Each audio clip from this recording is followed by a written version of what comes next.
I know that when you look at the ludicrous shit that pops up on your screen if you ever click on one of my videos, it doesn't exactly inspire thoughts like, wow, this guy takes himself really seriously. And you know what? I usually don't. Usually, I make up absurd and ridiculous plot points for stories and obviously terrible advice for guides because I just find it funny. I like making other people laugh, and I love making myself laugh even more. Not every single thing needs to be dead serious all the time to be art. Still, there's another reason why I tend to stick to stupid things that are, at least to me, mostly just highly amusing. It's not as hard for me. It doesn't feel real. It's easier to make fun of people or just generally have fun than it is to earnestly put out something that expresses your thoughts and feelings and make yourself vulnerable by opening yourself up to criticism. I get it. One reason I draw stick figures so much is obviously because it's simpler while still getting the point across.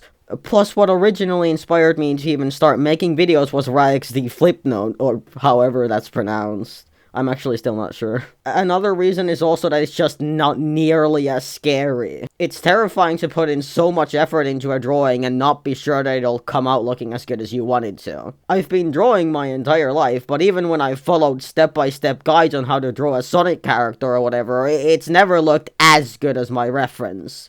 Of course it hasn't, because I've never dedicated myself to it that hard. Art doesn't need to look perfect for its existence to be worthwhile, mind you. I think drawing stick figures to express yourself is perfectly valid, and there's so much you can still do even with such a simple style. In my most recent videos, I've been giving the characters outfits a lot more.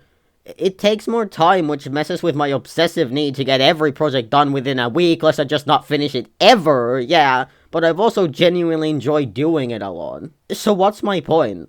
My point is this. Art is beautiful. I don't read much, but every book or play script and some of the poems I was forced to read in school, I genuinely did enjoy. I have deep respect for people who have mastered any art form to a degree where they can tell amazing stories that make you feel a wide range of emotions and have it feel more real than reality itself. I love writing. Few days go by where I don't write at least a little bit. I don't draw as much other than for videos, but I also like drawing. I'm not so delusional to think that anything I've made is as good as the greats of history, but what I make is still art. Anything you make is still art. I don't care how good or bad you are, if you have an idea you've been thinking about for ages that you just never got around to, you should start doing that. I do not accept AI-generated content as art.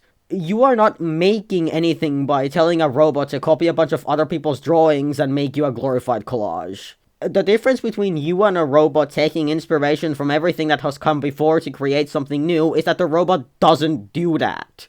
Unlike a person, they do not add anything about themselves into that art because there's nothing to add. The only creative thing in that entire process is the prompt that you have to write to get that thing made, and at that point, why are you not just writing a descriptive text? You clearly know how to. If you really want something in a visual medium and you can't afford to commission anyone and no one's doing requests, just draw it yourself. If you think that it's not going to look good, then so what?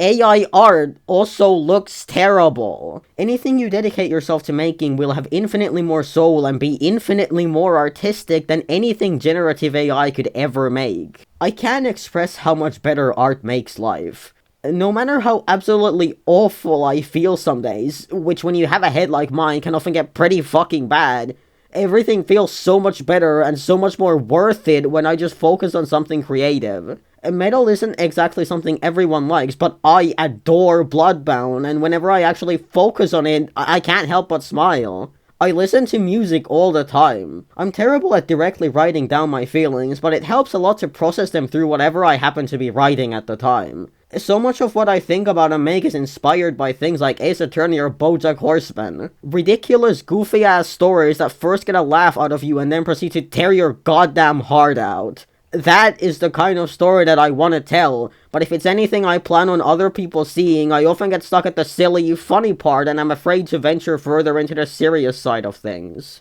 This video is kind of my attempt to work through that. Seriously, if it's something that makes anyone, even just yourself, feel anything at all, then it should exist. It can be stupid or it can be the most profound thought anyone has ever had. Just create the things you feel inspired to create. an end a friend, I suppose. Thanks for listening. If you liked what I had to say, feel free to check out other stuff I've made, though it's not really delivered in the same tone. And hey, there'll eventually be something else I randomly have a strong enough emotional response to for it to motivate me to actually talk about something frankly again. So stick around for that, maybe. Silly videos will also still keep coming, of course. I'm just so multifaceted like that. But yeah, have a lovely weekend, gang.